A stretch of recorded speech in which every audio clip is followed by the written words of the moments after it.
Paso a ustedes, queridas hermanas y hermanos, bienvenidos. Ya estamos en el cierre de esta cursada que hemos estado trabajando sobre la pastoral familiar y hoy pues prácticamente vamos haciendo el cierre. Desde la sesión pasada terminamos dando una guía para el trabajo final.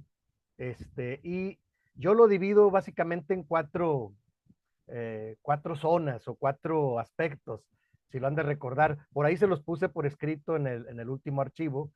Y si no, no se preocupen, al final yo vuelvo a enviar los archivos, estos últimos dos. Pero la guía es muy sencilla. Yo hago una guía práctica para el trabajo final. Y entonces son cuatro pasos básicamente. El primero es la justificación del proyecto. Y yo le llamo, ¿por qué te gustaría hacer algo? O sea, porque alcanzo a ver a los niños, a adolescentes, a jóvenes, a las familias. La justificación es el por qué. Yo quiero hacer un proyecto, ¿no? Y luego el segundo aspecto es los objetivos y alcances, es qué quiero lograr, ¿verdad? Solamente 6 meses trabajar o quiero iniciar haciendo un proyecto más grande. Entonces los objetivos y alcances es qué quiero lograr. Y el tercer aspecto ya son las actividades para cómo lograr lo que yo quiero hacerlo. Son las actividades que yo puedo planificar. Como digo, no tiene que ser un proyecto tan a largo alcance. Yo les decía que puede ser a 6 meses, a un año, este, puede ser permanente. Entonces, ahí ustedes van a poner cómo lograrlo, ¿no? ¿Qué les gustaría hacer para lograrlo? Y al final, el cuarto punto son los participantes, quienes te apoyan, ¿no? Pues consulté o me va a apoyar mi familia o mi pastor o un hermano, una hermana, un grupo. Para mí, en esta parte de los participantes, se me hace maravilloso que vayamos formando un equipo, lo que yo llamo un ministerio, porque luego uno solo tiene etapas en que se desanima y uno dice, oh Señor, tanto trabajo y cómo le voy a hacer, y uno se puede venir un poco para abajo. Entonces, por eso, para mí es importante poner los participantes, ¿no? Me está asesorando el pastor, mi familia, una hermana, un hermano, el líder de matrimonios, o sea, a quien tú le estás compartiendo que te retroalimente, porque esa persona es quien te apoya o quienes te apoyan. Por eso yo les ponía como ejemplo que años pasados hay hermanos que hicieron equipos. Yo le dije, formidable, hermanos. Si es un equipo, de hecho, hay ocasiones en que un proyecto como este inicia con uno solo o dos, pero cuando se va haciendo un ministerio, se va haciendo un grupo. Y eso es lo que queremos, ¿verdad? Que a lo mejor no en este momento, pero en un futuro, uno, dos, tres, cuatro, cinco, se van interesando, se van integrando y así nacen los ministerios. Bueno, yo lo digo por experiencia, a mí me ha tocado hacer un par de ministerios a través de los años.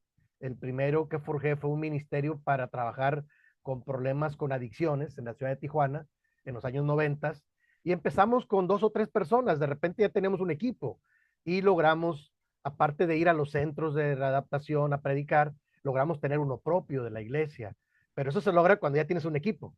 Entonces yo por eso sé que hay que ir de menos a más. Yo me acuerdo que cuando yo le platiqué a una familia que era mi copastor, el hermano no quiso, el hermano dijo, no, hermanos, es muy peligroso eso, porque había que entrar al penal de Tijuana a predicar cada semana para tomar experiencia. Pero la hermana Rosita Chávez, que ya duerme en el Señor, ella me dijo, sí, hermano, ella es la de evangelismo, yo lo apoyo. Y junto con mi esposa, Olimpia, y la hermana Rosita y yo empezamos entrando una vez a la semana al penal de Tijuana a predicar, ¿de acuerdo? Así comenzamos, ¿verdad? Y luego se fueron uniendo más hermanos de otras iglesias y logramos tener todo un ministerio, ¿de acuerdo? Y otro ministerio, ese fue en los años 90 por Baja California.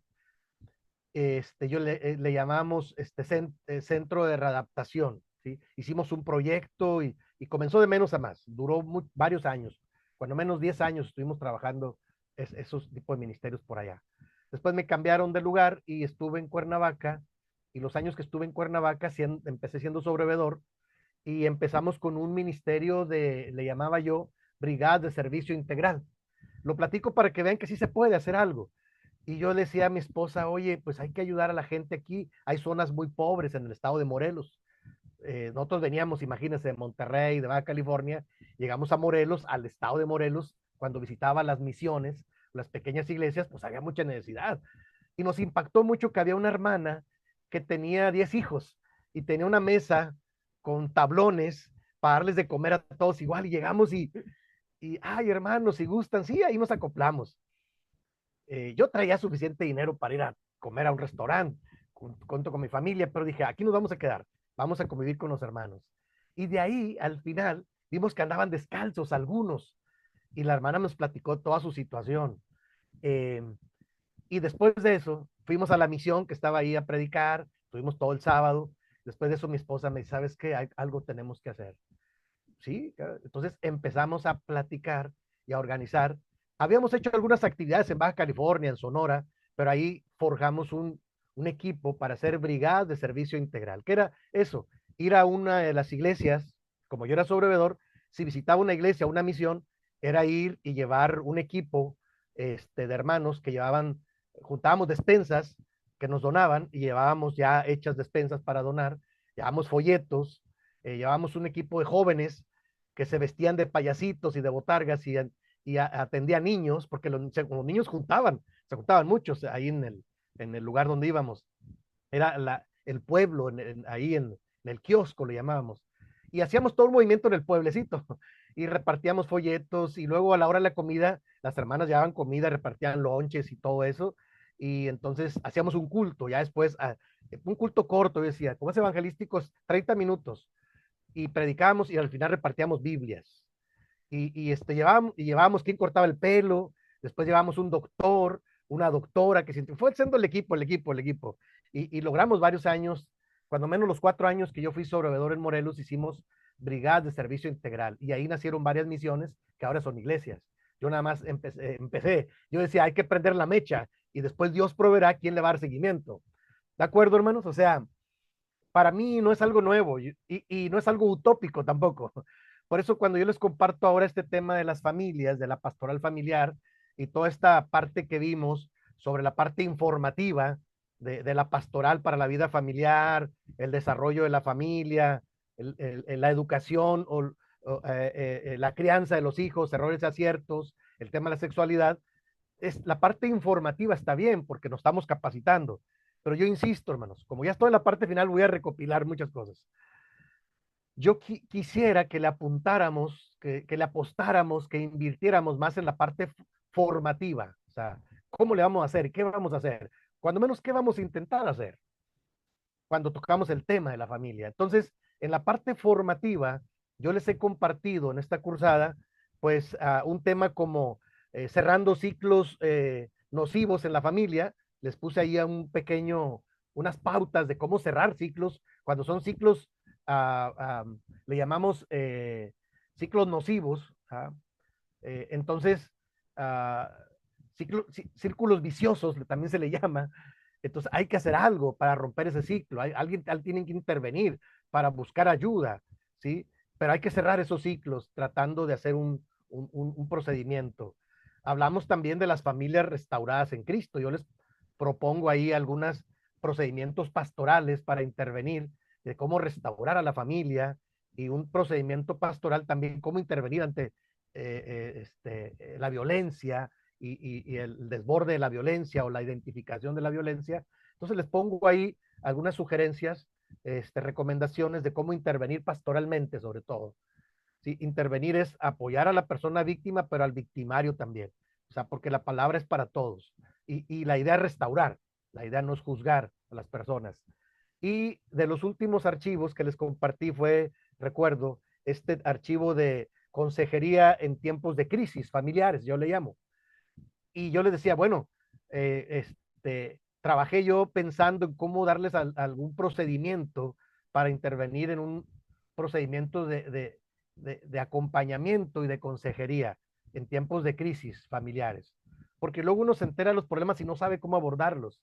Y algo trágico que sucede en las familias es que cuando alguien interviene, pero no para ayudar, para restaurar, comúnmente interviene para juzgar, para criticar y hace más grande el problema. Y eso no es lo que queremos. Eso no es pastoral y menos profesional. ¿De acuerdo?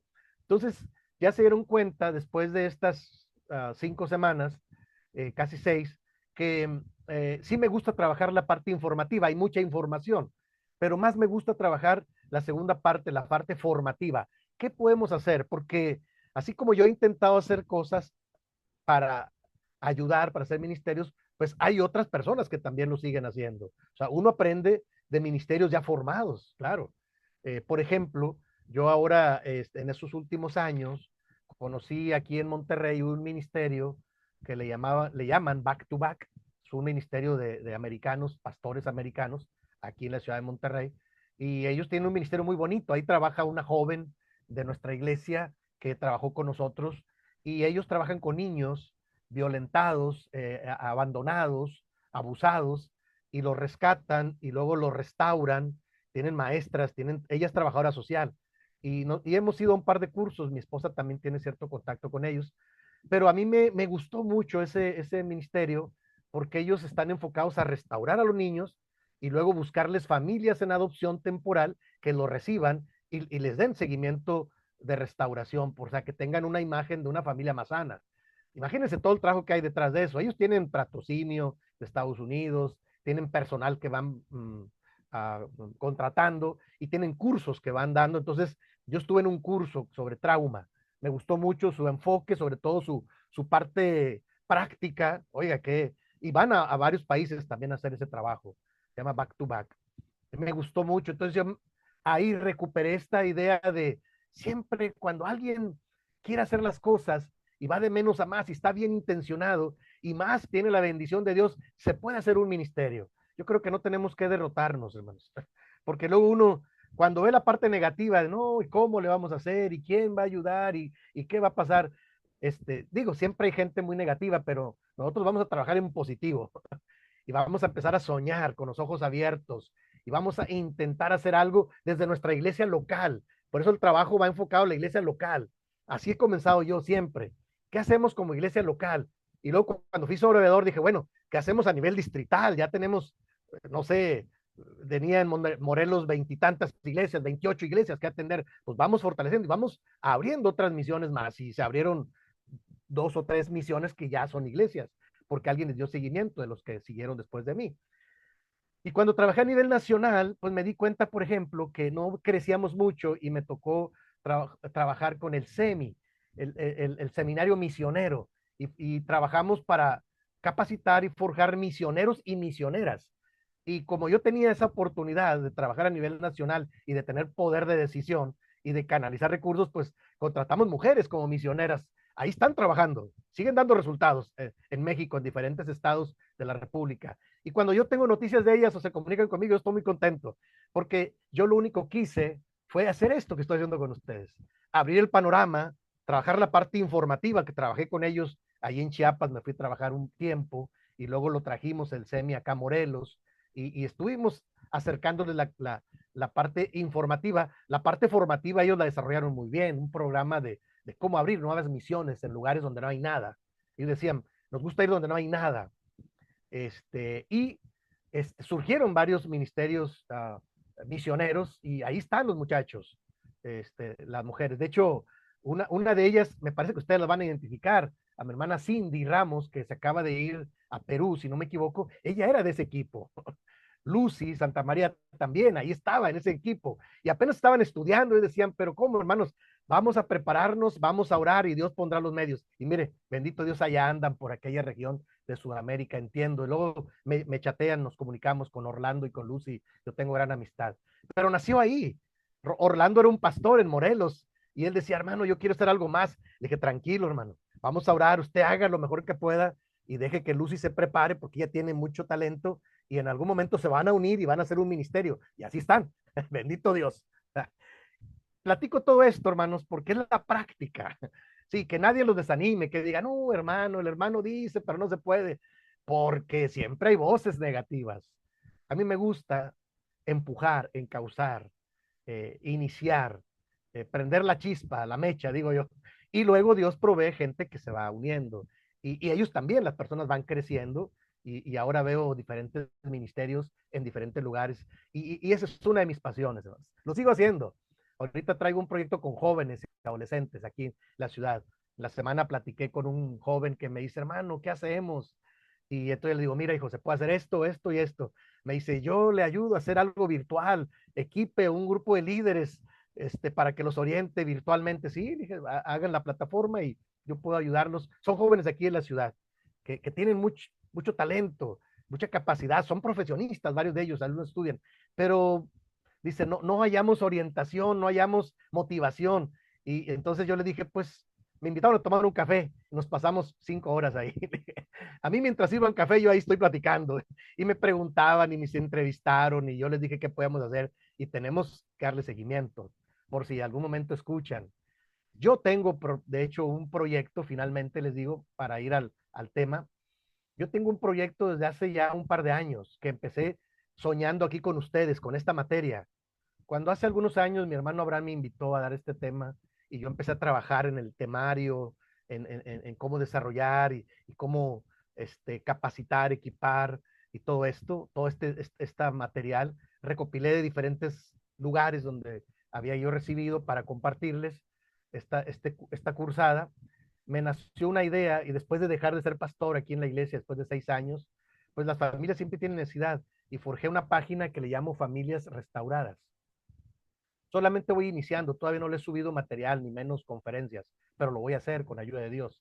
Porque las familias siempre tienen necesidades.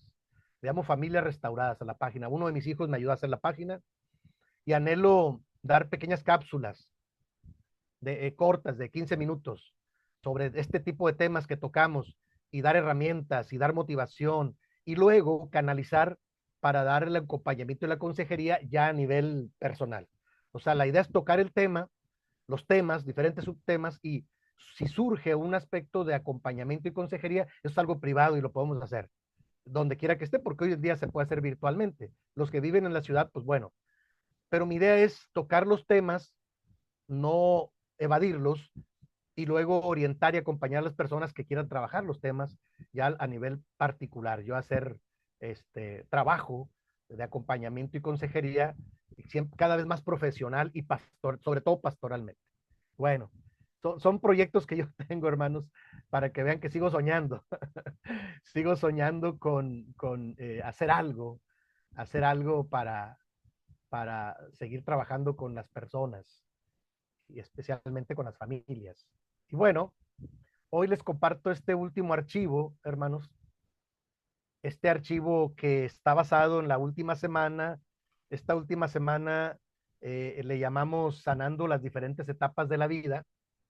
Está basado en el libro que ya les compartí, donde tienen un poquito de tarea, hacer un resumen de la introducción, ¿verdad? Que ya se las compartí la última sesión, lo pueden tomar como base y también hacer una síntesis del primer capítulo, que es lo que hoy les comparto, para que vean en la práctica cómo se puede hacer un resumen, es resaltar los subtítulos y las enseñanzas más importantes y luego dar tu punto de vista, dar tu opinión, ¿verdad? Dar tu apreciación, ¿sí? Así es como uno va haciendo cada vez más trabajo de conocimiento sobre diferentes temas y, y uno se va adentrando en la temática que va investigando.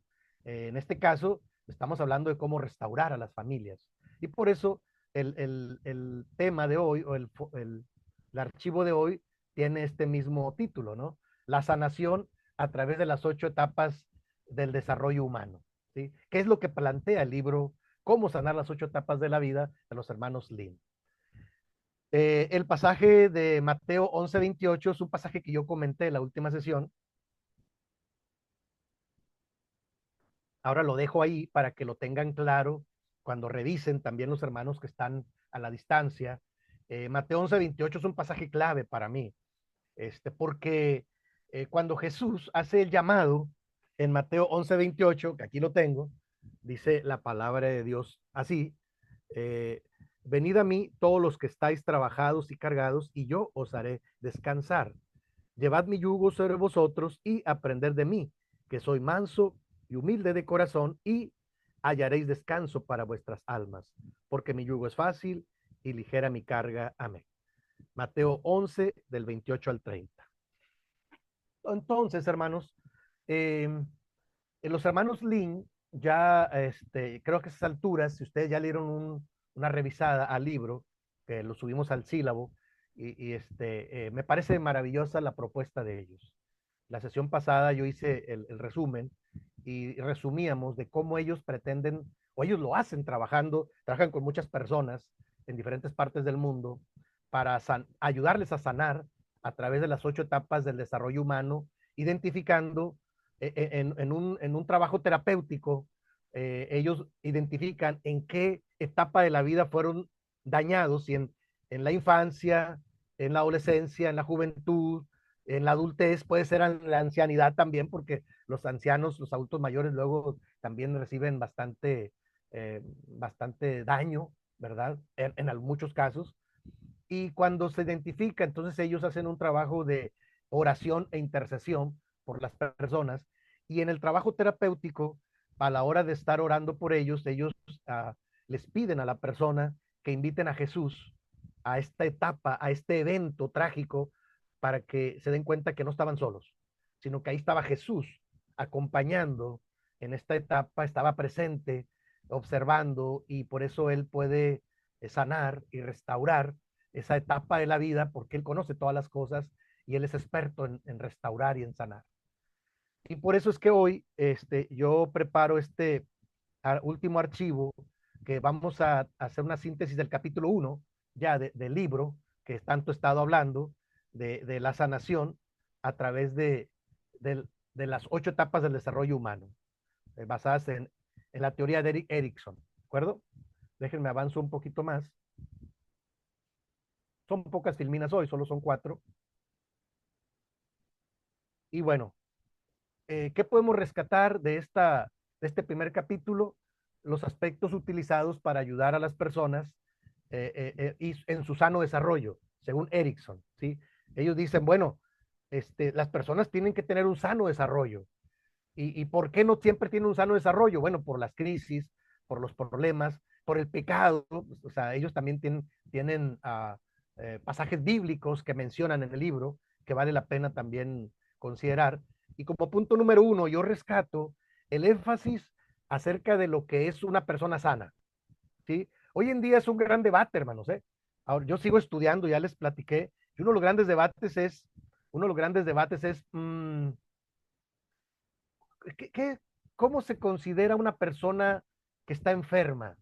Porque el concepto de enfermedad se ha magnificado, dicen los especialistas, y a una persona que tiene un episodio, que tiene un problema y tiene un rasgo de problemática, la etiquetan como si estuviera enferma y luego hacen un malos diagnósticos muy apresurados y las etiquetan, tienes esquizofrenia, tienes eh, eh, depresión, tienes trastorno de déficit de la atención, y la verdad es que no todos tienen eso, hermano. Yo he estado leyendo muchos especialistas. Recuerden que sigo estudiando neuropsicología. Soy estudiante ahora en neuropsicología clínica y educativa. Y los maestros envían muchos archivos y tienen mucha razón. Lamentablemente, los psiquiatras, los médicos psiquiatras, han abusado de los medicamentos y les digo yo, empastillan a mucha gente. Tengo un par de amigos médicos psiquiatras de la iglesia, ¿eh? Y cuando yo platico con ellos, platicamos de estas cosas, yo les digo, saben, como son amigos de jóvenes, de muy jóvenes, son de nuestra iglesia. Yo les digo, ¿saben qué? Ustedes nomás empastillan a la gente. No, es que lo necesitan por un tiempo y no causa adicción. No, esas historias ya las he escuchado. No es verdad. A la gente cuando le dan un medicamento, hermanos, la etiquetan de por vida. Y luego le dicen, nunca vas a sanar. ¿Cómo que nunca vas a sanar? Yo no estoy de acuerdo con esa visión. Y muchos especialistas lo están criticando, lo están analizando. Por eso me gusta que los hermanos Lin rescatan el concepto de Erickson y pone énfasis acerca de lo que es una persona sana. Puede ser que tuvo un episodio, puede ser que tuvo una reacción, pero no quiere decir que esté enferma, y menos que esté ya etiquetada ni diagnosticada de manera trágica. Hay que tener cuidado con eso. Digo, lo comento porque es lo que yo estoy profundizando ahora. Y bueno, tengo todo el anhelo de seguir profesionalizándome, después ofrecer la ayuda para los hermanos, porque qué trágico que alguien caiga en manos de un médico, de un psiquiatra, y lo empiece a dar medicamento y lo intoxica de por vida. Es un negocio para ellos, muy grande. Déjame le digo, es un negociazo. de las farmacéuticas y también de ellos, lamentablemente. Sí, a veces la persona necesita, cuando está muy mal, necesita un poco de medicamento, pero es temporal y con un trabajo de acompañamiento y de restauración. Claro que sí sana. La mayoría de los especialistas lo dicen, pero bueno, es un enfoque muy normal hoy en día. Solo yo hago la crítica y ahora lo hago con fundamento, ¿de acuerdo? Para que tengan cuidado. Yo respeto mucho las profesiones, pero uno tiene que tener capacidad de análisis y de crítica y sobre todo buscar soluciones.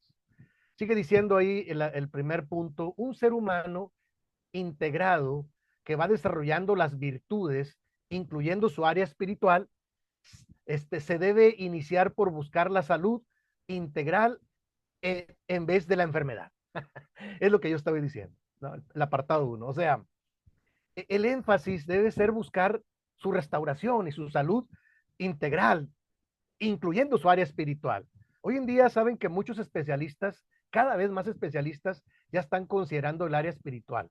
De veras, me gustó mucho que en neuropsicología ellos dicen que el cerebro tiene una partícula de Dios en el cerebro. Por eso hay una inclinación a creer en un ser trascendente. Sí, hoy en día los mismos científicos, los mismos terapeutas tienen que, hay algunos que no, porque hay formaciones que tienen, algunos tienen una formación muy ruda, a veces también muy desactualizada, y dicen, no, la religión es mala. No, no, no. La parte espiritual es buena porque integra a la persona, le da serenidad y tiene posibilidad de ahí desarrollar otras virtudes. La mayoría de los especialistas ya lo están considerando. Dice el doctor Víctor Frankl, de la logoterapia que estudié yo, se dice, él era médico psiquiatra y después de sobrevivir el exterminio nazi, él empieza a trabajar la logoterapia, que yo hice el trabajo de especialidad, me gusta, porque dice él que él le preguntaba a sus pacientes, ¿y cómo trabajas tu parte espiritual? Él era un judío y con su tradición judía y siempre resaltando los salmos. A mí me encanta eso. O sea, no está ajeno la palabra. Y luego por eso a veces me entristece que algunos hermanos que desconocen esto, yo sé que algunos me critican, no creen que no sé, sí sé, pero no me desanima, no se preocupen, no se preocupen por mí. A mí no me desaniman, yo sé lo que estoy haciendo. Al contrario, o sea, fíjense que descubro que grandes mentes de la ciencia siempre, ahora estaba leyendo una de las frases de Albert Einstein, sí consideraba que existía Dios y el poder de Dios, ¿de acuerdo?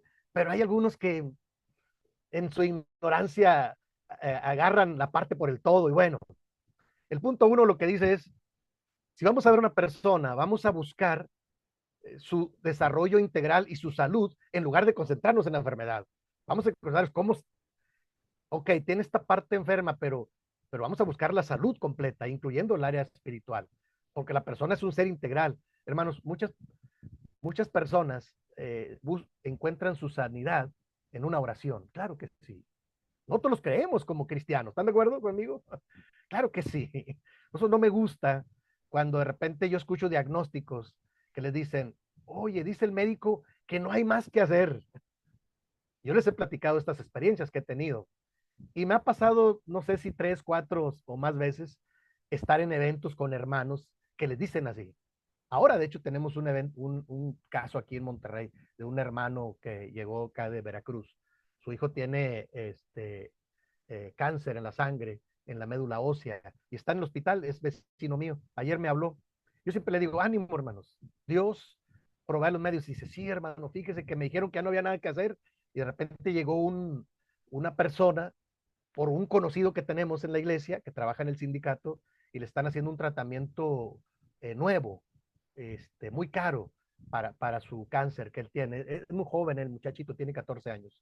Y yo le digo, hermano, todavía ayer le dije, usted siga orando y siga acercándolo y buscando siempre lo que sea necesario. Sí, hermano. Está en las manos de Dios y Dios decidirá, no decidan los médicos, que decida Dios. Usted intente si hay un medicamento nuevo, hay un tratamiento nuevo a través de vacunas muy caras, y él dice, fíjese que está mejorando. Sí, le digo, está bien. Pues, recuerde que el poder es de la vida y la muerte está en manos de Dios, no de los médicos.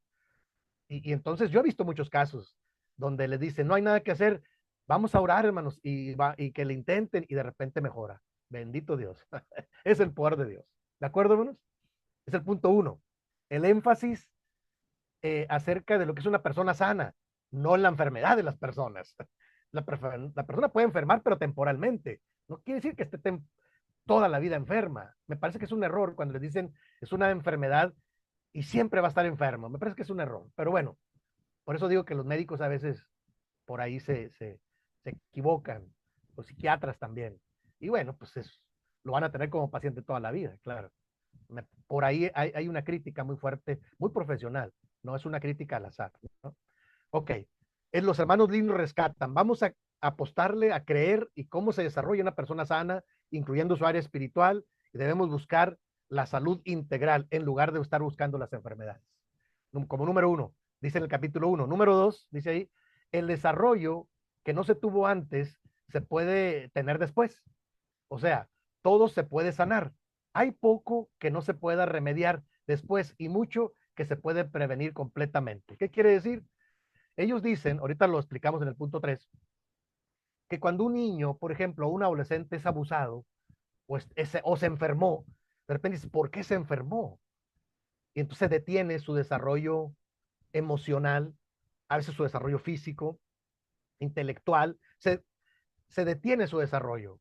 Cuando a alguien le dicen que tiene una enfermedad o se siente enfermo porque fue diagnosticado mal, como dijimos, a veces fue abusado, a veces fue golpeado, a veces fue engañado y se detiene ahí. Pero los hermanos Lin dicen, no, este, el desarrollo se puede haber detenido, sí, pero todo se puede sanar. Hay poco que no se pueda remediar después y mucho que se puede prevenir completamente. O sea, ellos dicen, vamos a buscar la manera de ayudar a la persona. Eso me gusta mucho. Yo por eso embono mucho con este pensamiento. Yo ya lo tenía como un criterio pastoral, ¿verdad? Pero cuando yo leo el primer capítulo de cómo sanar las 8 etapas de la vida, me encanta esto que dice. Claro que sí, estoy totalmente de acuerdo. Siempre, por más dañada que esté una persona, una familia, siempre se le puede ayudar para que siga desarrollando y recupere lo que había perdido. Punto número 3, dice ahí, el desarrollo psicosocial en el cual la motivación principal es hacia las relaciones sociales, tiene que madurar o va madurando, que la persona va desarrollando. Esto incluye a la familia y a su comunidad de fe, donde se encuentran canales para recibir el afecto necesario. En otras palabras, hermanos, cuando una persona llega a la iglesia, como dice el Señor Jesús, vengan a mí, los que estén trabajados y cargados, angustiados, desesperados, abusados. Yo incluyo todas estas cosas muy humanas. El Señor Jesús dice, vengan a mí y yo los haré descansar y aprendan de mí que soy manso y humilde de corazón y hallaréis descanso para vuestras almas, porque mi yugo es fácil y ligera mi carga. Es el llamado de Jesús. Por eso algunos como nosotros que estamos en esta área, incluimos el área espiritual, sí, pero el área emocional también, y el área social también, porque la persona, al ser restaurada, se restaura sus vínculos sociales también. No nada más en la parte espiritual y aislarla allá. No, no, no, no. Es restaurarla. Cuando yo trabajaba con adictos, yo les decía, ok, 3 etapas, ya te desintoxicamos porque consumías X cosa, ya te restauramos con la palabra y te dimos de comer y ya te tuvimos aquí 6 meses. Ahora, y ya te ves bien, bendito Dios. Ok, ahora vamos, es desintoxicación, restauración y ahora reincorporación. O sea, te vamos a reincorporar a tu familia. Tú no puedes quedar aquí toda la vida. No, pero aquí me gusta. No, señor. Y los llevamos a buscar a la familia y lo presentamos con la familia. Hermanos, cuando yo hablo es porque tengo un poco de experiencia. No crean que hablo al azar. Y nos tocó ver experiencias donde llevamos a este muchacho joven pues a su casa, a la colonia, a veces fuimos hasta otro estado, llegamos algunos a Sonora, porque yo tenía que ir a Sonora por la iglesia, ya tenemos iglesia, y luego yo los vinculaba con la iglesia. Pero hubo más de 2 o 3 experiencias donde la familia decía, hermanos, qué bueno que lo trajeron, pensábamos que ahí había muerto, era de esos desaparecidos, estaban desaparecidos en la frontera, andaban mal, andaban drogados. Y como estaban en nuestro centro 6 meses, pues había que desintoxicarlos, uno. Dos, restaurarlos. Sí, darles de comer bien. Y la palabra también, ya en la restauración entra toda la restauración. Ya mejoró, ok. Tercero, hay que reincorporarlos. Yo no estoy de acuerdo con eso de que yo soy fulano de tal y soy alcohólico y siempre he sido alcohólico y seré alcohólico. Yo le decía, no, porque Pablo dijo, eso éramos algunos de nosotros, pero ahora en Cristo estamos desintoxicados, restaurados y reincorporados a la sociedad para hacer bien a los demás. Entonces lo reincorporamos a la familia, que es lo que dice aquí el punto número 3, el desarrollo psicosocial, en el cual la motivación principal es a las relaciones sociales maduras, incluye a la familia y a la iglesia, a la comunidad de fe. O sea, cuando alguien se restaura, ¿dónde se va a reincorporar? A la familia primero, para que siga desarrollando. O sea, no es que tenga que estar aislado siempre. Por un tiempo está bien para que se restaure, pero hay que regresarlo, porque tiene una familia por eso. Y la familia tiene que ser restaurada también. Y también a su comunidad de fe, o sea, a la iglesia, que busque una iglesia que lo acompañe y que le permita disipularlo y ayudarlo a crecer en Cristo. Eso sería formidable. Y cuando es así, hermanos, se ven cosas maravillosas. Yo lo digo por experiencia. Se ven cosas extraordinarias, hermanos, de gente que Dios ha restaurado y luego los empieza a usar. Y algunos de ellos son pastores. ¿Sí? Déjenme les digo. A veces no me gusta hablar tanto porque yo conozco varios casos. Y les digo, hace algunos, el año pasado, platicaba con un joven y estábamos hablando de su proceso de restauración y pues él estaba muy avergonzado. Pero yo le dije, ¿pero cómo te sientes? No, hermano, ya me siento bien, me siento bien. Qué bueno, hijo. Pero es que qué pena, pues que yo fui disciplinado. Le dije, mijo, no se preocupe. No se imagina cuántos de los que están en la administración nacional fueron disciplinados. Y mírenlos, ahí están. Está bien, qué bueno que fueron restaurados. Pero entonces usted no tiene que tener vergüenza. O sea, usted, si Dios lo restauró y Dios tiene un plan para usted asúmalo y échele ganas. De veras, hermano. Y le dije, le voy a platicar un par de casos. Y me atreví a platicarle un par de casos que él conocía, pero no conocía al fondo. Y le dije, no, señor, todos tenemos derecho a ser restaurados. No me gusta. Porque luego sucede a veces que quien ya ha sido restaurado por otras cosas o diferentes cosas, de repente ve a otro y le pasa lo que la parábola, si Dios nos perdonó tanto y luego uno ya restaurado dice, sí, pero yo no te perdono esto poquito, no, hermano. De gracia recibiste, de gracia da a los demás. Y eso se llama procesos de restauración y reincorporación a la familia, a la iglesia y a la sociedad. ¿De acuerdo, hermanos? Yo creo mucho en este proceso y lo he vivido, hermano, y lo he visto, ¿de acuerdo? Por eso lo predico y por eso lo enseño, porque lo he visto, no crean que es utópico, no, es real. Voy con una cuarta enseñanza de que rescato del libro, ahí recuerden que estoy desarrollando el capítulo 1, las enseñanzas principales del capítulo 1, y luego vamos al cierre. Una cuarta enseñanza que rescato yo del capítulo 1 de cómo sanar las etapas de la vida, dice, considerar el desarrollo como un proceso de toda la vida. O sea, hermanos, nunca llegamos, siempre estamos en proceso, ¿de acuerdo? Eso es importante. Estaba leyendo yo una frase de un gran basquetbolista que anda ahí todavía en Estados Unidos, y me gustó mucho porque es uno de los basquetbolistas más antiguos, ya más veteranos, pero es muy exitoso. Y, y entonces me gustó que en alguna de sus frases le preguntan, oye, ¿cómo te has mantenido tantos años? Y ya es un veterano y sigue siendo exitosísimo. Y él dice, es que estoy consciente de que mi trabajo es un desarrollo y estoy enamorado de ese proceso de desarrollo.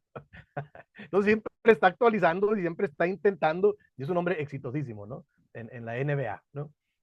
O sea, en el básquetbol en Estados Unidos. Eso me encantó, tiene varias frases muy bonitas. Entonces, considerar el desarrollo como un proceso de toda la vida, ¿verdad? A veces uno, por ejemplo, yo ahora en esta etapa de 62 años, me estaba cuestionando yo porque estoy batallando un poco con terminar la carrera de psicología, porque donde estudiaba no me quieren dar el certificado de materias cursadas o el CARDEX, Y entonces me dice mi hijo, híjole papá, es que no tienes que volver a empezar, tienen que revalidarte materias, porque ahora en la ciudad de Monterrey pues es otro asunto. Y yo estoy empecinado en terminarlo. Y me dice, pues si hay que volver a empezar, hay que volver a empezar. Le digo, pues, sí, ¿verdad? Lo vamos a intentar, un certificado parcial de materias cursadas. Y él me está ayudando a gestionarlo en la universidad donde estuve ya.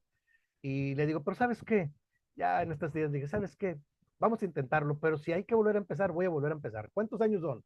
No, pues que son 2 años y medio, casi 3 años, no importa, lo voy a hacer. Al cabo yo no estoy frenado, yo ya estoy encarrilado. De veras, sí, sí, lo voy a hacer. Le digo, y le digo a mi hijo, y les voy a demostrar que aún a esta edad se puede volver a empezar y se puede, con la ayuda de Dios, terminar. Y la idea es ser productivo y ser profesional para ayudar a las personas. Estoy hablando de la carrera de psicología. Aunque tengo muchos diplomados y tengo mucha capacitación hacia adentro de las iglesias, ahora estoy trabajando hacia afuera porque hacia la sociedad necesitas un título, necesitas un permiso, vamos a decirlo. Y por eso hay que terminar los estudios formales. Y yo le dije, ¿sabes qué? Recuperando esta materia, dije, ¿sabes qué? Mi proceso no ha terminado. Con ayuda de Dios, voy a intentar recuperar el certificado parcial, pero si no, vamos a volver a empezar. Creo que voy a avanzar un poco más rápido. Dice ahí, donde siempre hay oportunidades nuevas para descubrir nuevos dones y nuevas motivaciones para amar. Estamos hablando del desarrollo de una persona. O sea, siempre habrá oportunidad de volver a empezar y retomar. Sigue diciendo ahí el punto 4, el desarrollo de por vida no, no se detiene en la niñez, sino que va a la adolescencia y, y el principio de la edad adulta, la adultez y la vejez como etapas posteriores del desarrollo. Y luego pongo entre paréntesis, el Espíritu Santo siempre nos está renovando y conduciendo a una vida más plena. O sea, hermanos, siempre estamos en desarrollo, aunque a algunos nos toque estar ya en la tercera edad, le llaman acá en México. Los hermanos de la iglesia allá en el Distrito Federal le llaman la edad dorada, porque pues a uno se le empiezan a pintar su pelo de canas, ¿no? No importa, no pasa nada. Son etapas del desarrollo humano. Como dice ahí, la niñez, la adolescencia, la juventud, la edad adulta, la adultez, la vejez, son etapas del desarrollo humano todas. Entonces, a mí me parece que siempre podemos seguir desarrollando y haciendo algo más, porque, vamos, nuestro desarrollo como proceso no se detiene hasta que el Señor nos llame. Siempre estamos en desarrollo. Yo conocí a varios hermanos ministros ya ancianos. Uno de ellos me motivó mucho, que vivió aquí en Monterrey, el ministro Toribio Landeros Espino. Él murió de 102 años, 103 años. Y cuando él fue sobredor allá en Baja California, él fue el primer sobredor en Baja California. Entonces, cuando yo fui sobredor también, nos encontramos él y yo aquí en la ciudad de Monterrey un día, que él vivía aquí, y sus hijos crecieron en Baja California, allá nacieron muchos de sus hijos, ya vivían aquí en Monterrey todos. Un día platicando con otro compañero pastor, ministro, le digo, hermano, usted no se cansa, él ya era un anciano de cerca de 100 años y llegaba a la junta de pastores con una libretita y cuando empezaba la reunión, él se sentaba al frente, cruzaba su pierna, abría su libreta y empezaba a escribir. Y ahí me consta, porque yo estuve ahí cerca. Y me impactaba, ya usaba bastón y un sombrerito. Y él siempre escuchaba, y si tenía una pregunta, pues él hacía, hermanos, les pregunto esto. Y entonces me impactaba cómo a sus cerca de 100 años él seguía yendo a las juntas o a las capacitaciones a escuchar, a observar, y si tenía un comentario lo hacía, y si no se quedaba callado. Imagínense cuánta sabiduría y cuánto no puede decir, pero él se quedaba callado, pero me impactaba la actitud de ir, vengo a aprender, vengo a ver qué aprendo, a ver qué dicen. Y eso me impactó mucho, la verdad. Estaba cerca de 100 años y ahora pues ya les he platicado de que tengo de visita atendiendo a un anciano de 96 años, el hermano Vicente Salas, que fue un pastor de nuestra iglesia también, vive aquí en Monterrey también, aquí vive toda su familia, aunque él es zacatecano, de Zacatecas y me platica sus anécdotas y todo eso, y yo voy y lo escucho una vez al mes. Y cuando hay alguna emergencia, la familia me habla y yo voy lo visito, y entonces en la plática yo aprendo mucho. ¿Por qué? Porque es un hombre con tanta experiencia y me impacta como él con mucha dignidad y con mucho conocimiento, muy lúcido, siempre me pregunta por todo el mundo, hermano, ¿y cómo está esta persona? Y se acuerda de todos en la iglesia. Salúdame a los hermanos de la iglesia. Sí, hermano, cómo no. Y es una bendición para mí hacer ese tipo de visitas, créanmelo. Yo salgo muy edificado con la paz que él tiene, con la sabiduría con el acompañamiento que me permite hacerle como pastor. Es un honor para mí.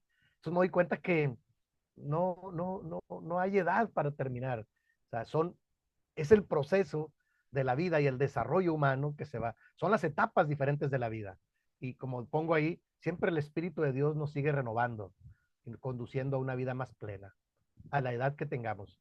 Digo, me preocupa porque apenas trabajé con jóvenes, la semana pasada trabajé con jóvenes, el sábado pasado, al final del culto tuve una reunión y se juntaron bastantes y tuve una plática ahí como de 30 minutos, 35 minutos, y les gustó, parece que le vamos a dar seguimiento, y yo los bromeaba, algunos de ellos les decía, están tan jóvenes y tan amargados, les decía yo, los bromeé, estaban riéndose. Digo, es que no me gusta que un joven se ponga en una posición de ultraconservador, tan joven, y no quiere abrir su panorama, no quiere estudiar, no quiere recibir la revelación de Dios. Estamos en desarrollo todos estamos aprendiendo. Entonces no me gusta, le decía yo, que se conviertan en fariseos del siglo XXI y se pegaron la carcajada. Todavía hace poco me habló uno y me dice, hermano, qué buena estuvo esa que nos dijo, ¿cuál? Sí, que a veces parecemos fariseos del siglo XXI. Digo, pues es que sí, tan jóvenes y tan amargados, hombre, están bien jovencitos, 20 años, 23 años, 25 años, el mayor 28 años, y están ahí con cara de enojo y como discutiendo no sé qué cosa. No, Lolio, siempre ustedes tienen que tener el ánimo y la actitud de estar creciendo en Cristo siempre. Y entonces, bueno, yo los motivo para que sigan capacitándose, porque no me gusta que crean que se lo saben todo tampoco, ¿no? Siempre hay que estar creciendo en Cristo. Son etapas del desarrollo. Siempre hay posibilidad de crecer. Ahí concluyo yo este punto número 4. Número 5, hermanos, el sentido de que los puntos fuertes y débiles de cada etapa del desarrollo no son una elección de blanco o negro, sino más bien de encontrar un sano equilibrio entre usar en exceso un don o no utilizarlo en lo absoluto. O sea, la vida, hermanos, no es blanco y negro. Ahí que tenemos que tener cuidado. O la vida no es aciertos y errores. Hay matices, hay matices. Apenas estaba yo rescatando en psicoterapia, hay una rueda de las emociones. Algunos seguro la han visto por ahí. Y me gusta mucho esa rueda de las emociones, por ahí la tengo grabada. No la quise traer ahora para no salirnos del tema. Pero la rueda de las emociones es una rueda de colores, donde están los 5 o 6 este, emociones básicas, están en el centro. Y luego es una rueda, un círculo, estas emociones básicas están dentro, como cuáles, como el enojo, la ira, la frustración, el temor, están dentro, son como 6, 7, y luego se van abriendo, se van subdividiendo y se van haciendo colores y matices, de tal manera que es una rueda de las emociones. Y a veces hay combinaciones, o sea, estoy entre enojado y decepcionado. Estoy decimos, no estoy contrariado. Es cuando estamos alegres porque hemos terminado un ciclo, pero estamos tristes porque ya no vamos a tener la oportunidad. O sea, hay contrastes en la vida. No todo es blanco y negro.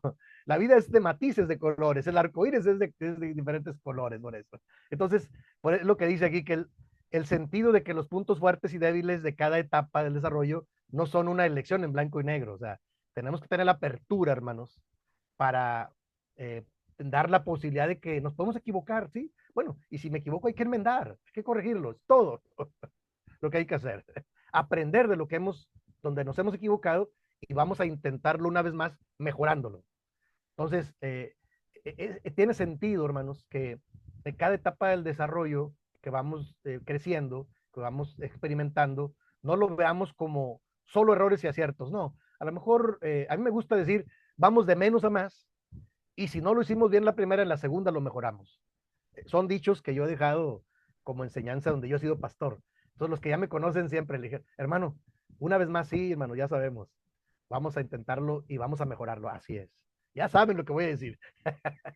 Sí, porque el hecho que hagamos una actividad, por ejemplo, o este trabajo que está, y, ay, hermano, no me salió tan bien porque no alcancé, no se preocupe. Intentemos hacer lo mejor que podamos en esta etapa, pero si no nos salió tan bien, en la segunda que lo hagamos, lo vamos a mejorar. Y en la tercera lo vamos a perfeccionar. Así es. En las actividades en la iglesia, por ejemplo. Sí, no hay que desanimarse. En los proyectos, ¿sí? Hay que intentar siempre mejorarlos. Y en eso tiene sentido el que son etapas del desarrollo humano, etapas del crecimiento en Cristo, tiene sentido, ¿no? Dios trabaja así, ¿de acuerdo? A esa hay mezcla de sentimientos y bueno, hay que identificarlos y hay que mejorar siempre, siempre trabajar hacia un sano equilibrio, como dice ahí. Hay que tener un sano equilibrio entre usar en exceso un don y no utilizarlo en lo absoluto, sí, o sea, no podemos estar en que sí o no, no, vamos a intentar hacer, porque estamos hablando de desarrollo, estamos hablando de crecimiento, estamos hablando de que Dios siempre nos da oportunidad de renovación, estamos hablando de eso, de restauración. Restauración, me gusta a mí equipararlo a volverlo a intentar, eso es restaurarlo, vamos a volverlo a hacer. ¿Sí? Y que nos conduzca a una mejor vida, a una vida más plena en Cristo. Así es como se da el desarrollo y el crecimiento, realmente. Digo, qué bueno que algunos son muy disciplinados y muy bien equipados y formados y muy apoyados y van muy formalmente, pero no todos somos así. Algunos nos hemos equivocado. El caso mío, que yo no nací en la iglesia, ¿verdad? Ya lo he platicado, que en un tiempo yo me martirizaba, oh Señor, ¿por qué no nací yo en la iglesia? Hubiera tenido un padre cristiano, pastor de la iglesia, y después me di cuenta por qué no. Dije, no, Dios es sabio, Dios sabe lo que hizo, por qué me sacó de la pandilla ahí, del barrio, de los vicios, y yo me convierto a Cristo, y empiezo a crecer en Cristo y empiezo a servir y empiezo a desarrollar y no termino, sigo en esto, pero muchos de mis hermanos que estaban ahí en la iglesia ahí se quedaron porque había soberbia o porque no había tiempo, porque no había disposición y no quisieron crecer en Cristo. Y luego cuando nos reunimos a tomar café o a charlar, alguna convivencia, les digo, me preguntan, Isma, ¿y cómo le hiciste? Y yo siempre les digo, eh, sirviendo, hermanos, y creciendo en Cristo, o sea, nada más, o sea, estando dispuesto a crecer. Y me di cuenta que no todos, algunos se sobreconfían y sienten que ya tienen todo. Entonces ya no hacen, ya no hay el intento por mejorar o por crecer o por servir, sino que piensan que ya son productos terminados. No hay algo más crítico que una persona con el síndrome del producto terminado. O sea, yo ya terminé, ya no hay nada que hacer. Pues se va a aburrir porque ahí se va a quedar, más bien se va a estancar, realmente. Y entonces es lo que yo digo, ¿no? En la parte final de esta filmina tiene una frase que yo rescaté también de ahí, de los hermanos Lin. Dice que el desarrollo humano es un misterio que va más allá de las etapas psicológicas. Aunque ellos toman como base las 8 etapas de la vida de la teoría de Eric Erickson como un profesional de la salud mental, que es un clásico ahora ya, ellos dicen, el desarrollo humano es un misterio y se va más allá de las etapas psicológicas. O sea, tiene que haber una manera como de identificar, pero va mucho más allá. Es donde ellos dicen, tenemos que reconocer que esas 8 etapas están superadas en algunas otras teorías. ¿Como cuál? Como él no considera la etapa prenatal. O sea, antes de que nazca. Él dice, cuando una persona nace, viene su etapa infantil, ¿verdad? Pero, y luego después de la niñez, y empieza a desarrollar las 8 etapas. Pero dicen los hermanos Lin, es que el desarrollo humano es un misterio. O sea, hay personas que desarrollan muy rápido, hay personas que desarrollan muy lentos. Y no quiere decir que sean malas o sean menos, sino son diferentes. Entonces, ellos dicen, hay que tener la apertura para considerar las diferentes posturas. Yo ahora que platicaba con este joven, que me tocó asesorar y él me pidió asesor, él estudia psicología y les platiqué, él le gusta el psicoanálisis. Y yo le decía, está bien, nada más ten cuidado con esto y ten conciencia de que es muy atractiva la etapa, la etapa del psicoanálisis freudiano, pero también hay otro psicoanálisis. Sí, fíjese que ya leí, sí, no nada más el de Freud. Sigmund Freud desarrolló esta teoría del psicoanálisis, del consciente, subconsciente e inconsciente, que yo les puse en algún momento para ilustrar. Pero hoy en día hay otras escuelas de psicoanálisis. Hay un psicoanálisis más moderno, más actualizado, ¿no? Y le platicaba cómo yo tuve en la comunidad teológica, una de las clases, de tantas clases que tuve, le platiqué y le voy a compartir el libro. Hay una de las materias que cursé que se llamaba Psicoanálisis y Fe, se llamaba. Y nos lo compartió un psicoanalista ya muy grande él. Era un ancianito, muy preparado. Psicoanálisis y fe. Era muy complicada la materia. El libro, todavía no conservo el libro, que era los libros más complejos que he leído. El libro se llama Creer después de Freud, de Carlos Domínguez Morano. Y Carlos Domínguez Morano es el psicoanalista del alto clero en Roma. Entonces imagínate todas las cosas que él escucha y ve. Es un profesional de la salud mental y emocional, pero él escribe ese libro, Creer después de Freud. Y entonces le dije, léelo, él toma como base el psicoanálisis, te vas a dar cuenta que aún Freud se pudo equivocar en algunas cosas. Hoy en día se analizan. Y ya le abrí el panorama, le dije, qué bueno que te guste esa escuela de pensamiento. Yo voy más por la logoterapia, porque logos es palabra, pero tiene tu apertura. Ella me dijo, no, tienes razón. Y otro tema que platicamos bastante fue, platicamos el tema este, de la posición demoníaca. Y ya le dije mi opinión y lo llevé al acuerdo conciliar que tenemos aquí en México. Le dije, mira, yo me acuerdo de ese concilio, ya le platiqué me dice, ¿usted me puede decir cómo se llegó a esta conclusión? Sí, ya le platiqué porque yo estuve en esos años, en esos equipos. Y le gustó, dijo, ay, qué bueno que me dice, sí, porque él sí iba mucho por la parte, hoy en día, la parte, sí, objetiva, pero también científica, pero le digo, no, nosotros nos dedicamos a la fe porque siempre hay un ingrediente sobrenatural. Aunque sea un 1 un 2%, sí llega a haber casos, que hay que descartar otros casos, y la parte, otras partes, pero sí llega a haber, porque nosotros creemos en Dios, es un ser sobrenatural. Y la plática fue de 4 o 5 horas y al final llegamos a muy bonitas conclusiones. Entonces, para mí es una manera de acompañar a un joven estudiante de psicología para que no se ganche en una sola etapa, sino que abra el panorama. Y yo le digo mi opinión y lo que yo he alcanzado a estudiar y a observar, para que no se frene. Tú sigue creciendo en Cristo, pero no te frenes. Y dijo, no, tienes razón, hermano, tengo que abrir el panorama. Y sigue estudiando, él todavía no gradúa, pero me busca luego para charlar. Le dije, bueno, cuando tú me busques, tú ya sabes que yo te voy a decir lo que yo pienso. O sea, yo no le voy a sacar la vuelta porque tiene que ver con su crecimiento. Y así creo que tenemos que hacer en la iglesia, hermanos, con la familia. Cuando la familia se acerca para pedir consejo, o sea, hay que decir lo que sabemos y que pensamos y cómo te ayudo. Me parece que esa sería una buena actitud y buscar en qué podemos ayudar. Vamos a la última filmina, hermanos. La última filmina de esta presentación. Este, pongo ahí que es un resumen de la infancia. El capítulo 1 habla de la infancia, de esta primera etapa, ¿no? Y hay un resumen ahí al principio. Dice que en la etapa de la infancia, en el desarrollo humano, en el capítulo 1 que los hermanos Lin desarrollan, dice que la crisis psicosocial que atraviesan están forjando una confianza básica versus o contra una desconfianza básica. O sea, el niño está experimentando y está forjándose en los primeros 2 años de vida, ¿de acuerdo? Y su crisis psicosocial es que no sabe qué es bueno y qué es malo, y está experimentando una confianza básica. Por eso es importante tomarlos de la mano, por eso es importante darles, no, cuando se equivocan, no gritarles, porque cuando alguien, por ejemplo, voy a poner un ejemplo muy clásico, hermanos, yo aprendí, hermanos, porque pues también he ido creciendo con mis hijos, pues Dios nos dio 3 hijos, a mi esposa y a mí. Cuando un niño de 2 años está en la mesa y tira un vaso de agua o de leche o de lo que sea y cae en la mesa, ¿Cuál es la reacción de los adultos?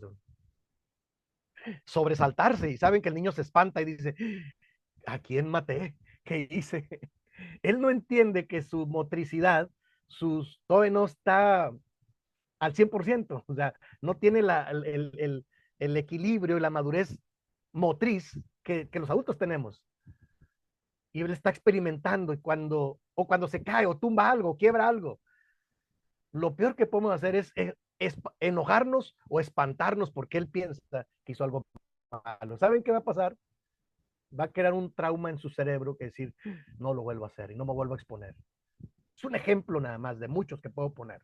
Entonces, hay cuidado, hermano. Es el primer capítulo que los hermanos Lin, y ponen ejemplos ellos ahí, de psicoterapia que han atendido, ¿de acuerdo? Digo, yo pongo un ejemplo simplista, hay otros más graves, como cuando alguien sufre un abuso, imagínense. ¿Cómo va a volver a creer, a tener confianza básica, si a esa edad ya lo están abusando? Entonces, este formato es el que usan los hermanos Lin para cada una de las etapas y los otros 7 capítulos. Yo con todo cariño les compartí el libro y ya si a ustedes les interesa lo pueden ir leyendo. Es un libro de autoayuda, ¿eh?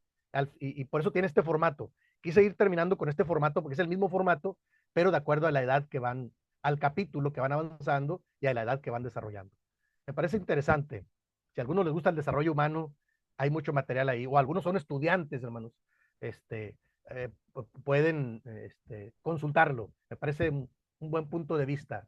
Ok, a los dos, de los cero, de un año a los 2 años es la crisis psicosocial. O sea, están aprendiendo una confianza básica y contra una desconfianza básica por todas las experiencias de la vida que van teniendo, ¿no? O sea, hay que forjar una confianza básica, darles confianza y cariño para que ellos se vayan fortaleciendo, ¿de acuerdo? Segundo renglón ahí, la virtud que se está desarrollando es la esperanza. O sea, los niños tienen esperanza, por eso el texto bíblico y la enseñanza de Jesús es de los niños, es el reino de los cielos. Vamos, en ese momento no tienen maldad todavía, o sea, no saben, pueden equivocarse, pueden tumbar, a quebrar, hacer algo, pero están experimentando. Y por eso Jesús los pone como ejemplo de pureza. La esperanza es la que ellos, es la virtud que ellos están desarrollando, ¿no? Siempre tienen esperanza de que algo mejore o que venga algo bueno, ¿no? Apenas están estructurando sus pensamientos. Y las relaciones significativas en el tercer renglón, pues no es ajeno, hermanos, de que es obvio que la figura materna, ellos solo quieren a la mamá, ¿no? Imagínense un niño de menos de años que no tiene cerca a la mamá. Yo tengo una anécdota familiar, que hace poco estuve platicando con mi mamá. Nosotros crecimos la voy a comentar de manera rápida, para que vean que cómo sin querer Dios nos fue equipando, ¿no? Mi mamá nos platica, yo casi no me acuerdo, pues, este, yo tendría unos 4 años o 5 años, yo creo. Nosotros vivíamos en una vecindad y en esa vecindad vivían varias familias muy grandes. Eran familias de 10, de 15, 18. Era una familia, eran familias muy, muy numerosas. Estoy hablando, pues, hace cerca de 60 años, ¿no? Y en una zona marginada también vivíamos, no vivíamos en una zona de nivel alto. Pero había una familia vecina que la señora se peleaba, la mamá se peleaba con el esposo y se iba y le dejaba a los hijos. Y eran ya como 10, llegaron a tener como 15. Entonces, una vez la mamá se enojó y dejó al señor. El señor era amigo de mi papá, eran compañeros de trabajo, trabajaban en una panadería, ellos eran amigos, eran compañeros de trabajo, nosotros conocíamos las familias, pero la señora se enojaba y se iba y tuvo un bebé y a los 2 años se enojó y se fue y lo dejó. Y dice que el bebé lloraba mucho. Entonces mi mamá tenía después de mí viene una de mis hermanas, mi hermana Maribel. Y dice mi mamá que entonces ella vio al niño llorando y pues la mamá se había ido, se había enojado con el papá y estaban toda la familia ahí y eran vecinos nuestros. Entonces mi mamá amamantaba a mi hermana y a uno de los hijos también, que lo había dejado 2 años. Que ella lo hizo de buena fe, crecieron las personas, entonces el muchacho ya creció y bueno, la familia creció y él ya pues, también es un abuelo ya, pero cuando ve a mi mamá, le dice, mamá, le dice, la adoptó como su mamá, porque a él le platicaron esa hazaña que mi mamá hizo para que, oiga, pues no quería leche del biberón, pero lo habían dejado casi abandonado, entonces mi mamá le ayudó a que él sobreviviera, vamos a decirlo, siendo vecinos ahí, ¿no? Entonces, la relación significativa. Qué triste para ese muchacho. Bendito Dios, el muchacho tuvo su crisis, pero parece que gracias a Dios se acercó también a una iglesia. Yo no, tiene muchos años que yo no lo veo, muchos años. Solo he escuchado de él aquí en la ciudad. Me gustaría verlo algún momento. Me dicen que va a una iglesia y se mantuvo, pero qué difícil si la relación significativa es la figura materna y la mamá se va, imagínense. Es como este ministerio de back to back de los niños que trabajan. Qué difícil. Pero lo que dicen los hermanos, siempre, siempre hay esperanza para restaurar a las personas. Estamos hablando de... Ahora, viene una historia que rescato del capítulo 1, la parte final. Dice, la historia de la vieja Ana en un hospital de Alemania ilustra cómo el contacto físico en esa etapa es indispensable. Ustedes la van a leer ahí en el capítulo 1. Está muy bonita la anécdota. Está documentada, es algo real que pasó en Alemania.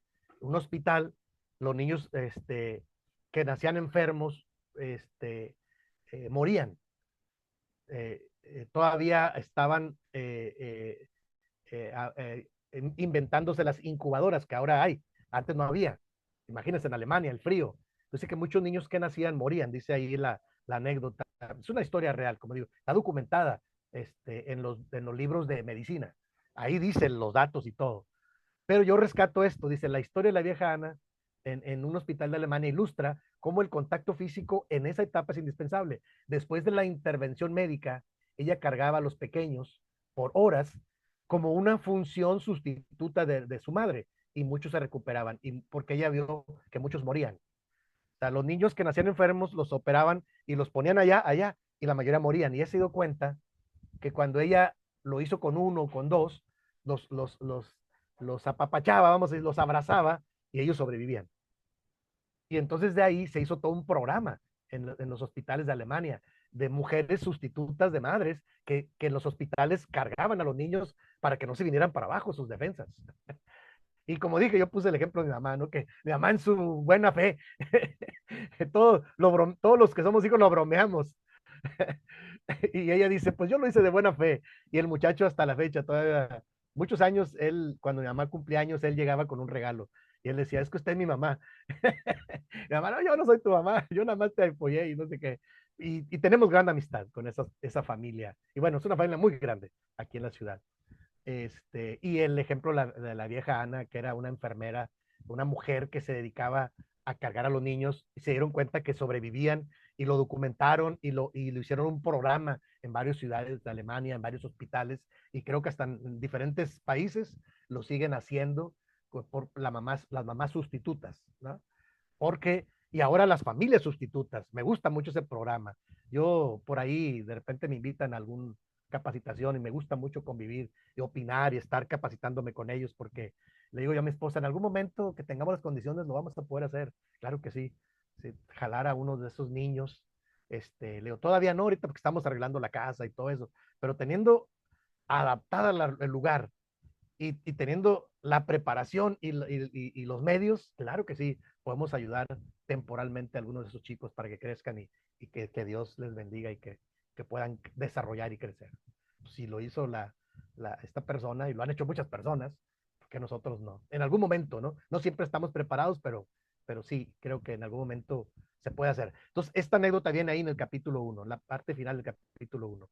Y termino con dos aspectos, hermanos.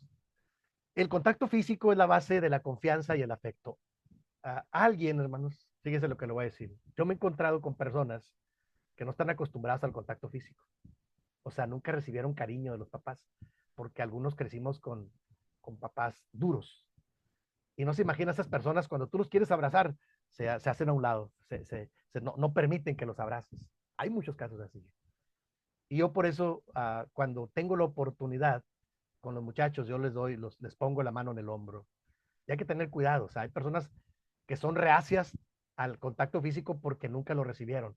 Pero cuando lo reciben, se ponen a llorar. De veras. Hay personas que cuando reciben una palmada, un abrazo, y se dan cuenta que el mensaje es confianza y afecto, el contacto físico, se ponen a llorar. ¿Por qué? Porque lo anhelan y no se lo, hay veces que la familia no se los dio, por diferentes circunstancias, ¿no? Porque estamos hablando de restaurar familias y tratar de entender por qué hay personas que están dañadas emocionalmente. Incluso yo descubrí que las personas agresivas, les falta el contacto físico como base de la confianza y del cariño, del afecto. En muchos casos, no en todos, ¿no? Cada caso es diferente. Y bueno, la parte final, hermanos, al final de cada capítulo del libro, ustedes se van a encontrar una sección de oración donde los hermanos Lim proponen les haga una oración por esa etapa de la vida en que fue dañada la persona, de acuerdo a la persona que están atendiendo y apoyando. Y en el caso de la primera etapa, ellos rescatan la plegaria de Belén, así le llaman. ¿Qué es la plegaria de Belén?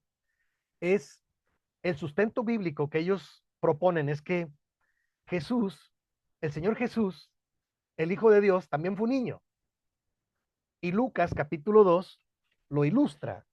Déjenme les leo los primeros capítulos, no los 20 versículos, pero sí es Lucas capítulo 2 a partir del versículo 1. Mire, dice ahí el texto bíblico. Aconteció en aquellos días que se promulgó un edicto de parte de Augusto César, que todo el mundo fuese empadronado. Este primer censo se hizo siendo Cirenio gobernador de Siria, e iban todos para ser empadronados cada uno a su ciudad natal. Y José subió de Galilea a la ciudad de Nazaret, a, a Judea, a la ciudad de David, que se llama Belén, por cuanto era de la casa y la familia de David, para ser empadronado con María, su mujer, desposada con él, la cual estaba encinta o embarazada. Verso 6, y aconteció que estando ellos allí, se cumplieron los días de su alumbramiento y dio a luz a su hijo primogénito y lo envolvió en pañales y lo acostó en un pesebre porque no había lugar para ellos en el mesón. Amén. Hasta ahí. Ellos proponen los primeros 20 versículos. Ellos le llaman la plegaria de Belén. Entonces ellos dicen que cuando un niño fue abusado, fue maltratado, la plegaria de Belén dice que hay que recrear la escena y saber que así como Jesús nació y fue envuelto en pañales en un pesebre y estaba indefenso y estaban los ángeles ahí, dice que así también cuando un niño fue abusado y no pudo hacer nada, entonces la oración hay que pedir que Dios restaure las heridas, el abuso que pudo haber sufrido ese niño a esa pequeña edad, porque fue indefenso y no supo qué hacer, ¿no? Y entonces, dicen ellos, recrear la escena es como en la religión católico romana, le llaman ellos nacimientos, ¿verdad? Es una tradición que ponen en mes de diciembre sus nacimientos. Este, y mi mamá antes lo ponía el nacimiento, porque yo vengo de una familia católico romana, entonces para mí era muy común ver en diciembre los nacimientos. Y yo decía, ¿qué significa eso? Bueno, ponen las imágenes ahí, pero los hermanos Lin dicen, hay que recordarles que en la plegaria de Belén, cuando Jesús nació, estaba recién nacido, estuvo en un pesebre, ¿sí? Estaba envuelto en pañales, y se oye muy bonito, pero un pesebre era un establo, hermanos, y no olía tan bien, pero la presencia del papá y la mamá cobijándolos, ahí estaba, y sobre todo la gracia de Dios y el poder de Dios, dice que había ángeles alrededor, y ahí creció y de ahí empieza su desarrollo eh, este, em, y su ministerio después, pero Jesús también fue un bebé. Ellos dicen entonces tuvo la protección y el cuidado de parte de Dios y de los padres que estaban ahí. Entonces ellos dicen que cuando identifican una persona que fue dañada en los primeros años de vida, ellos hacen esta oración, leen el pasaje bíblico y tratan de recrear la escena para orar para que Dios sea el que restaure y el que bendiga a este niño que fue afectado desde muy pequeña edad y pueda haber una restauración, ¿de acuerdo? Y luego así para cada edad van poniendo ellos un ejemplo bíblico de cómo hay que invitar a Jesús a las diferentes etapas de la vida donde una persona fue dañada. El capítulo 1 así va terminando con la plegaria de Belén, dicen ellos. Y ellos escriben la oración. porque a ellos les gusta escribir al final del libro, pues escriben una oración para cada caso. Entonces, hermanos, ¿qué quiere decir? Que el libro propone, como dice el título, el libro propone la sanación a través de las 8 etapas del desarrollo humano. O sea, siempre se puede restaurar y buscar sanear a la persona. ¿De acuerdo, hermanos? Y entonces el trabajo final, hermanos, que ya les platicaba al principio, les recuerdo que tiene 4 eh, apartados, el trabajo final. La justificación del proyecto, como número 1, o sea, ¿por qué te gustaría hacer algo? ¿Verdad? Número 2, los objetivos y alcances, o sea, ¿qué queremos lograr? O sea, ahí pones, quiero lograr solamente hacer conciencia, quiero lograr iniciar un ministerio, quiero compartirlo con la iglesia. Número 3, actividades para lograrlo, o sea, cómo lo podemos lograr estos objetivos que nos planteamos.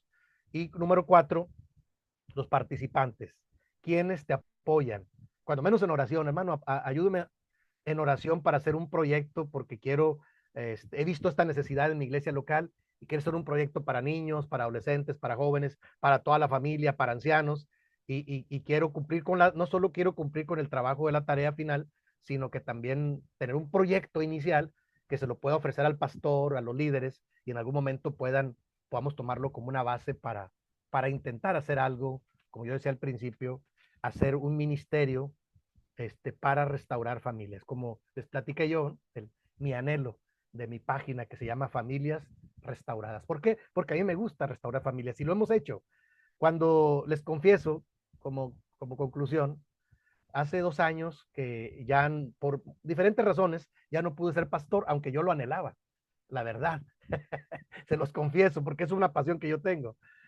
Y por asuntos de procedimientos y de conveniencias, de repente el sobrevedor, el ejecutivo, entonces yo me vine en medio, o sea, yo acostumbro quedarme callado cuando algo no me gusta para no dañar a nadie. Me quedé callado, ¿qué está pasando?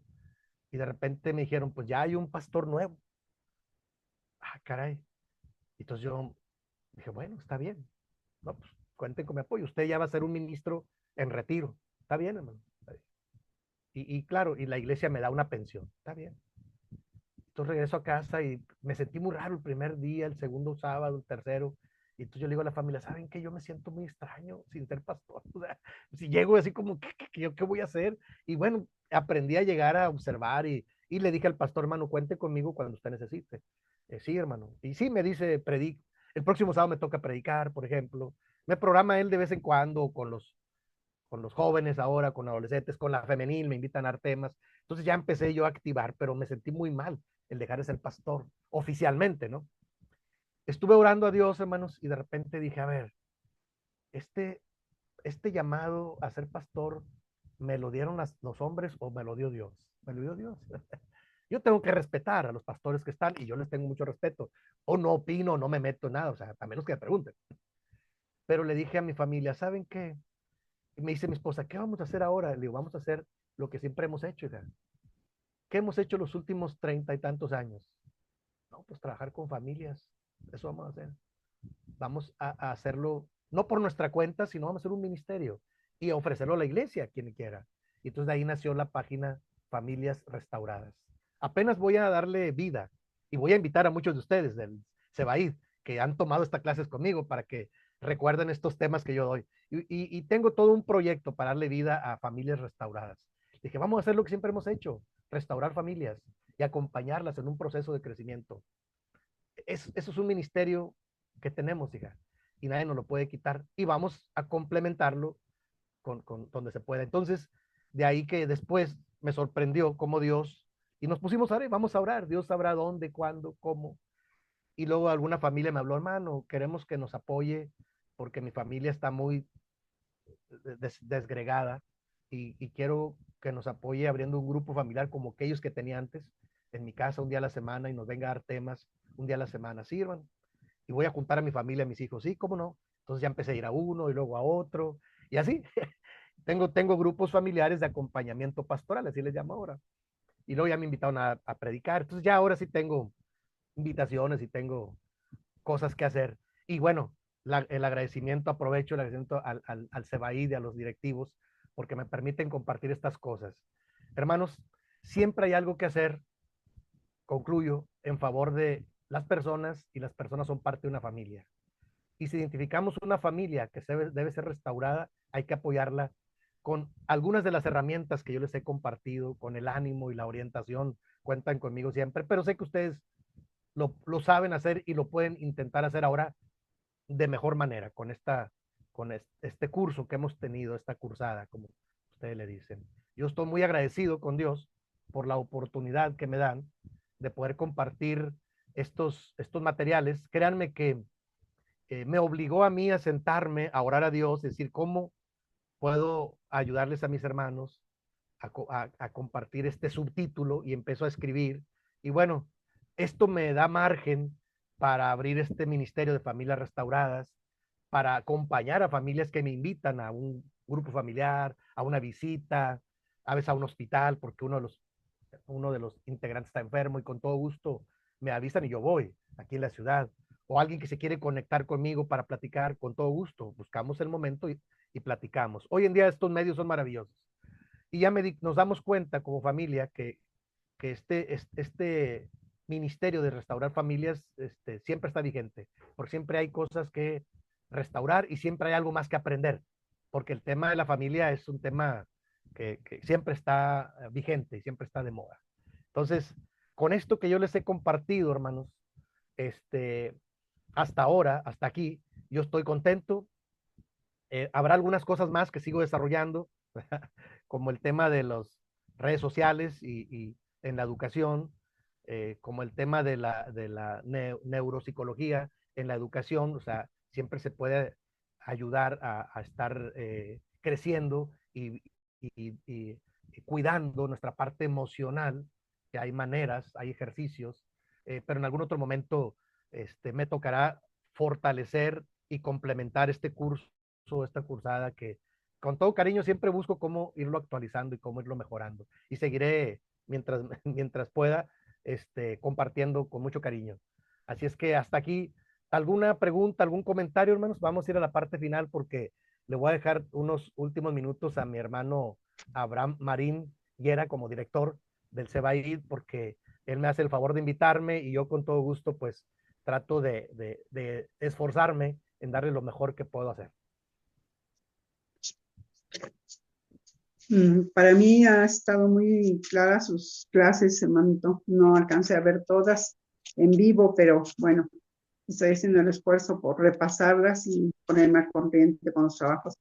Pero lo importante es todo esto que uno aprende, no nada más es para plasmarlo en una libreta, ¿verdad? Es mi hábito.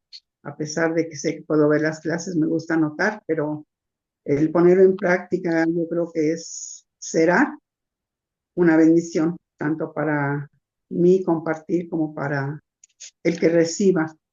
Sí, y yo me siento muy bendecida al haber participado en esta clase con usted, mi hermano. Muchas gracias. Sí, hermana, gracias a Dios. Muchas gracias a usted. Adelante, hermano Abraham.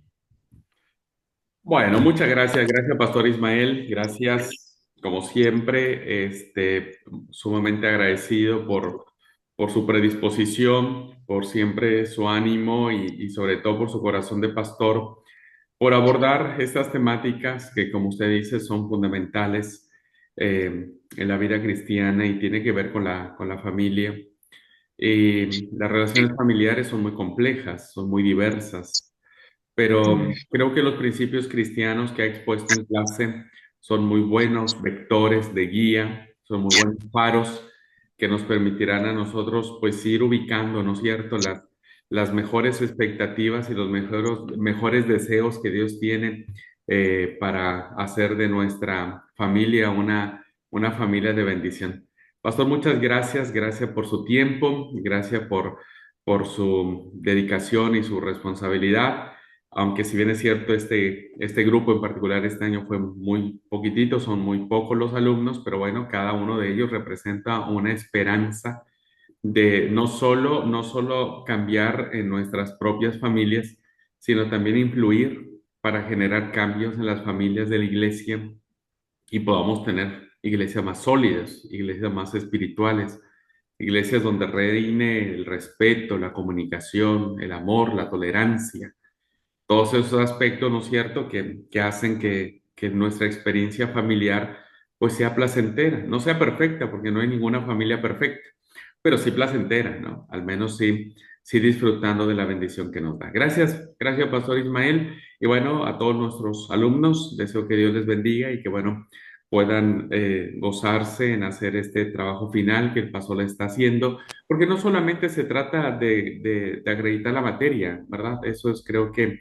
lo de menos, sino cómo se convierte en un instrumento lindo, un proyecto de estos para motivar a las iglesias donde nos congregamos, ¿no? A volver el punto de vista o a fijar la mirada en este tema tan importante que no solamente abarca a los cristianos de a pie, sino a todos los líderes de todos los niveles, ¿no? Y que creo que sería importante. Así es que hágalo con dedicación, con pasión y pensando que puede hacerse una realidad en las congregaciones donde ustedes asisten. Háganlo pensando así, ¿no? Soñando que Dios a través de su Espíritu Santo guiará, porque todos los proyectos así nacen, todos los proyectos nacen en un papel y después el Espíritu del Señor los va llevando a una plena realización, ¿no? Así que, bueno, pastor, muchas gracias, le mando un gran abrazo a usted, a su Gracias, hermosa Abraham. familia, Así, muchas no, gracias a por ti y a Beren. favor, y gracias por seguir siendo parte del seminario, gracias por seguir creyendo en nosotros, en esto